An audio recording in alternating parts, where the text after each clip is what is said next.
253. Justice and Purpose. Chalcedon Report number 116, April 1975. As we have seen, institutions can lose their necessary place in society as they decline from their function and purpose. Knights and kings, once necessary to man, became irrelevant and were cast aside as impediments to society, and the Church, once the key institution, became a peripheral one, membership in which was optional and whose social role was increasingly minor. One such key era of transition when institutions began to fail men and men began to turn against them was the 1400s. Long before the Reformation, men were feeling the shock of a world out of joint. The basic twin ideas of estate and calling governed men's minds, and, under different terms, they still do.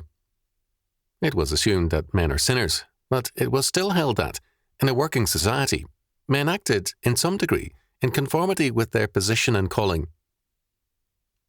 An old man did not try to act like a youngster. A rich man made a point of being charitable, and a judge remembered that justice had to be his primary concern. Whatever their failings, men had to fulfill the requirements of their office or estate and calling. Men did not suddenly become worse in the 1400s, many more than they have in the 1900s. Evil tendencies were always there. What happened, rather, was the decline of strength of purpose and calling among the godly, so that society passed into ungodly hands by default. Thus, as men of the day looked at church, state, and law, they felt that the sense of estate and calling were gone, and that, without them, their clergy and rulers had turned into enemies. The Reformatio Sigismundi, circa 1438, declared, "Obedience is dead. Justice is grievously abused. Nothing stands in its proper order. Therefore God has withdrawn his grace from us. We ignore his commandments." Johann Geiler, in 1498, preached on the consequences of the loss of estate and calling. Power-mad fools now ruled everywhere. Indignant clergymen cried out that the Church itself led in the violations of God's laws. And in 1481, in Reynard the Fox, it was charged, "Little crooks are hanged. Big crooks govern our lands and cities." A common complaint was that the law had become an instrument of injustice. One pamphleteer of circa 1500 wrote, "Adultery is licit. Blasphemers are respected. The usurer has the law on his side. Murderers sit in the judgment seat, and the plunderer of the church has become the very shepherd of the house of worship." As early as 1493, desperate German peasants began to plan revolt under the banner, "God's justice alone," a movement which led soon to disaster. More than a few had come to agree with a proverb of the day, "The devil is master of the world." In spite of all this, it could well be argued that men were economically and materially better off than they had been a century or more earlier. The marks of progress were alive in one area after another. It was in 1492 that Columbus discovered America. This was not an isolated event, but part of a pattern of aggressive and acquiring advance, scientifically, geographically, and commercially. More people had full stomachs to complain on than people in earlier eras had. It can be argued that it was the very rapidity of change and progress which left people restless and unhappy. The tempo of history had become too rapid, and the movement of things too complex for many who yearned for the imagined simplicity and peace of the past.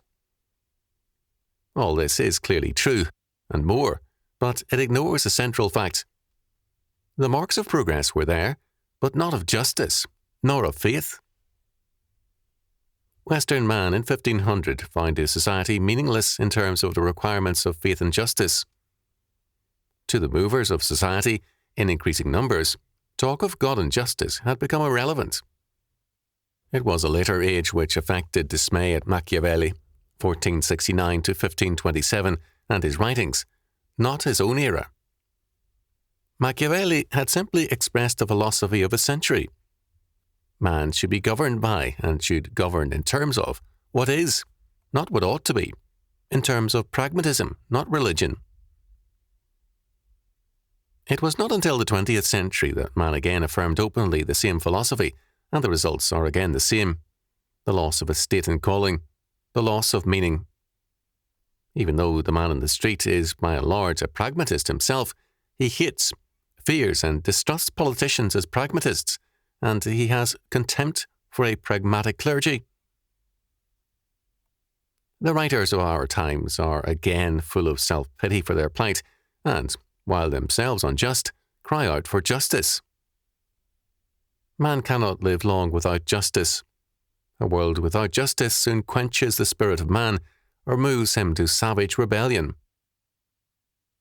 But without the foundation of faith in the triune God, man's ideas of justice turn out only to be injustice.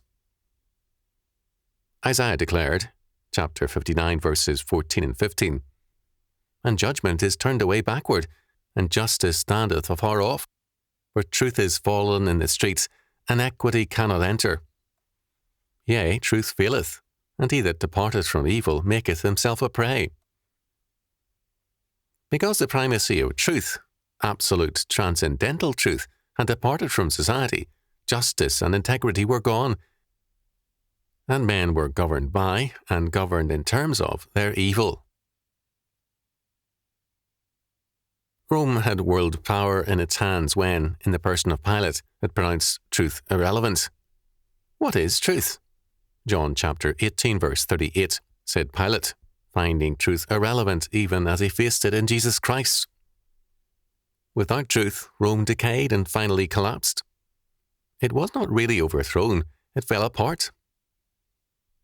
Today, without truth, the modern world, with its pragmatism, is decaying from within. There can be no regeneration and reconstruction apart from him who is the way, the truth, and the life. John chapter 14, verse 6.